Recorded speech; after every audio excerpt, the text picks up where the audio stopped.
텅 빈 내 마음을 무엇으로 채워야 합니까? 창세기 1장 14절에서 25절 말씀. 하나님이 이르시되 하늘의 궁창에 광명체들이 있어 낮과 밤을 나뉘게 하고 그것들로 징조와 계절과 날과 해를 이루게 하라. 또 광명체들이 하늘의 궁창에 있어 땅을 비추라 하시니 그대로 되니라.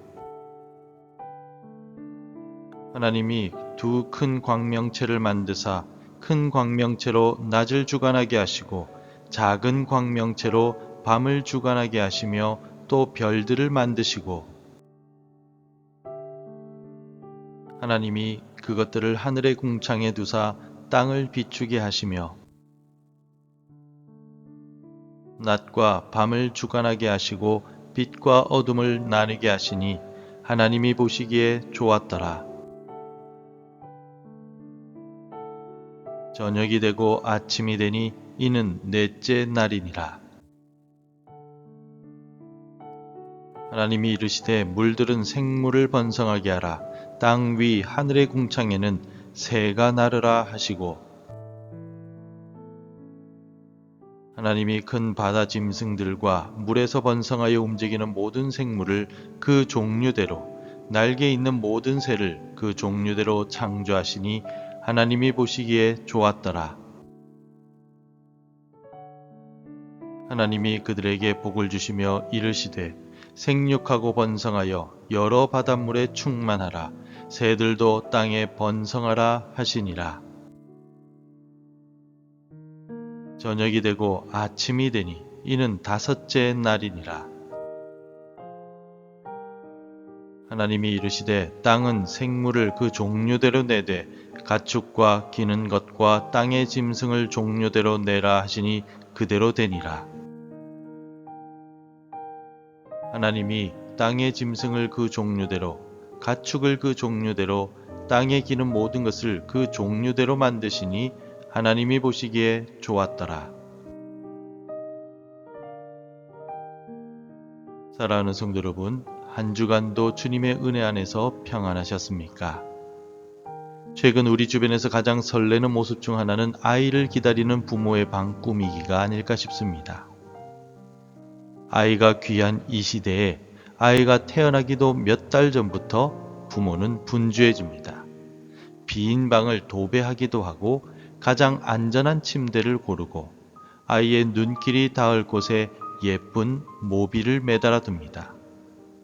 아직 아이는 세상에 나오지도 않았는데 부모는 이미 그 텅 빈 공간을 아이의 숨결과 웃음소리로 채울 상상을 하며 세밀하게 준비해 나갑니다. 아이의 그 빈 방은 결핍이 아니라 장차올 생명을 향한 최선의 사랑이 담긴 기다림의 공간입니다. 하지만 우리의 실제 삶은 어떻습니까? 때때로 우리는 내 삶이 마치 가구 하나 없는 차가운 빈 방처럼 느껴질 때가 있습니다. 열심히 준비했는데 정작 결과는 하나도 없고 남들은 다 채워진 것 같은데 나만 홀로 텅 빈 광야에 서 있는 듯한 공허함 말입니다. 내 인생은 왜 이렇게 비어 있을까? 하나님은 정말 나를 위해 계획이 있으신 걸까? 라는 의문이 우리를 흔들어 놓을 때가 있습니다.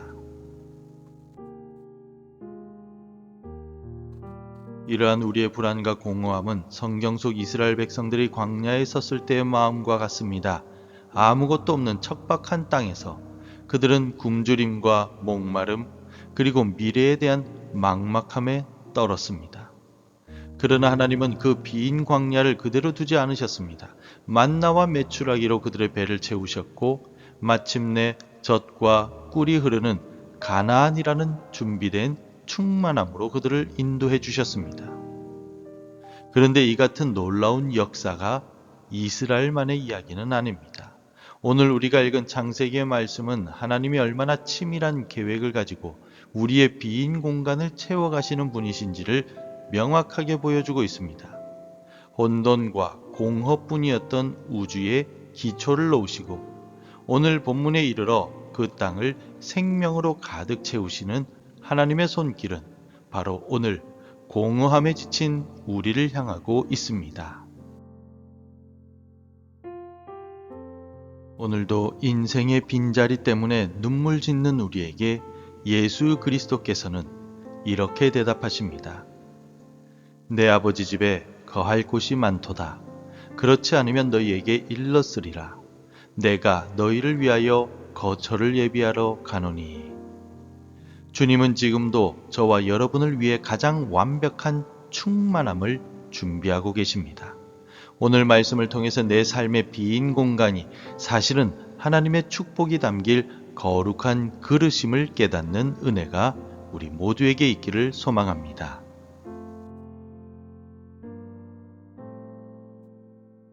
하나님은 넷째 날에 해와 달과 별들을 만드셔서 낮과 밤을 나누고 절기와 날짜를 주관하게 하셨습니다. 14절을 보십시오. 하나님이 이르시되 하늘의 궁창에 광명체들이 있어 낮과 밤을 나뉘게 하고 그것들로 징조와 계절과 날과 해를 이루게 하라. 하나님께서 하늘의 전체를 만드신 사건은 우리 삶에 질서를 부여하신 사건입니다. 히브리어로 광명체를 뜻하는 마오르라고 하는 단어는 빛을 담는 그릇이라는 뜻입니다. 하나님은 무질서하게 흘러가는 것 같은 우리의 인생의 시간에 마오르, 즉 질서의 등불을 두셨습니다. 내가 계획한 대로 일이 풀리지 않아서 불안하십니까? 내 인생의 계절이 언제 끝날지 몰라 두려우십니까? 기억하십시오. 해와 달을 운행하시는 하나님께서 여러분들의 인생 시간표도 붙들고 계십니다. 우리 주님은 결코 실수하지 않으십니다. 여러분들의 밤 같은 고난의 시기에도 우리 주님은 여전히 일하고 계십니다. 다섯째 날과 여섯째 날 하나님은 텅 비어 있던 바다와 하늘과 땅을 생명으로 가득 채우십니다. 20절을 보십시오. 하나님이 이르시되 물들은 생물을 번성하게 하라. 땅 위 하늘의 궁창에는 새가 나르라 하시고. 성도 여러분, 우리 하나님은 텅 비어 있는 상태를 그대로 두지 않으시는 분이십니다.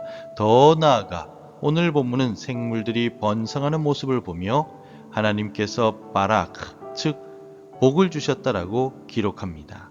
이 바라크라고 하는 단어는 원래 무릎을 꿇는다라는 의미를 담고 있습니다.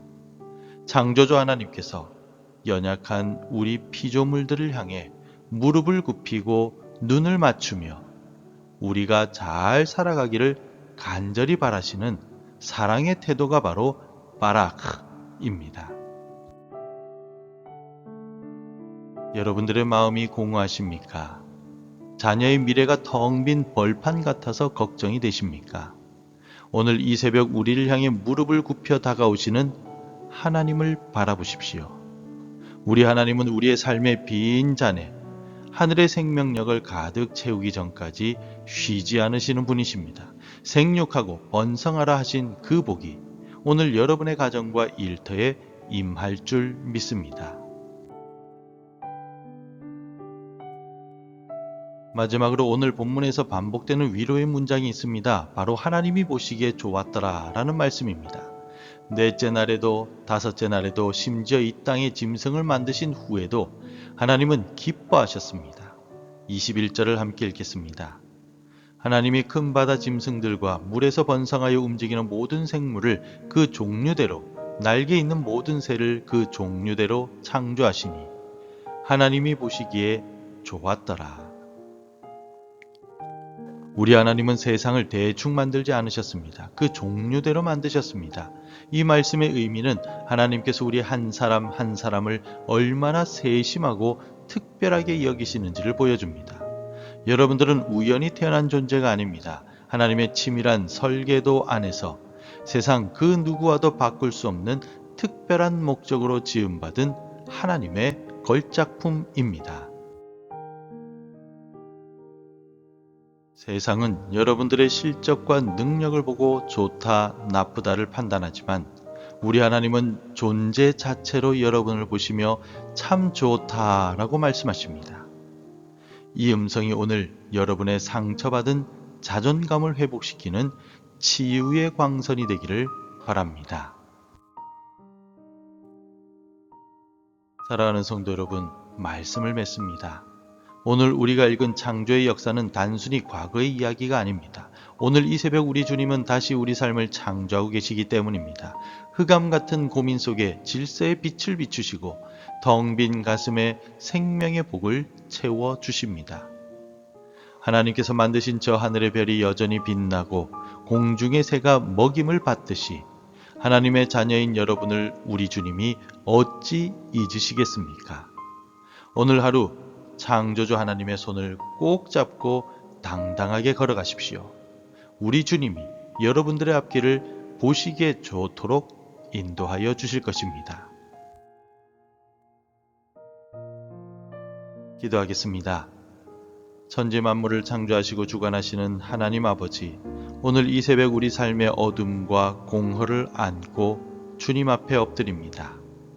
무질서한 우리의 일상에 질서의 빛을 비추어 주시고 메마른 우리의 심령에 하늘의 생명력을 가득 채워 주옵소서. 하나님께서 만드신 세상을 보며 기뻐하셨던 것처럼 오늘 우리의 삶도 주님 보시기에 아름다운 열매 맺는 하루가 되게 하옵소서. 예수님의 이름으로 기도드립니다. 아멘. 계속해서 함께 기도해 주시기 바랍니다. 내 인생의 어두운 밤에 길을 비추시는 하나님을 바라보게 하소서. 나의 공허한 삶의 자리에 주의 복과 생명력을 채워 주옵소서. 나를 귀하게 여기시는 하나님의 사랑을 기억하게 하옵소서. 하나님의 말씀으로 하루를 시작하는 은혜를 주옵소서. 오늘도 말씀대로 살아가며 열매 맺는 하루가 되시기를 축복합니다.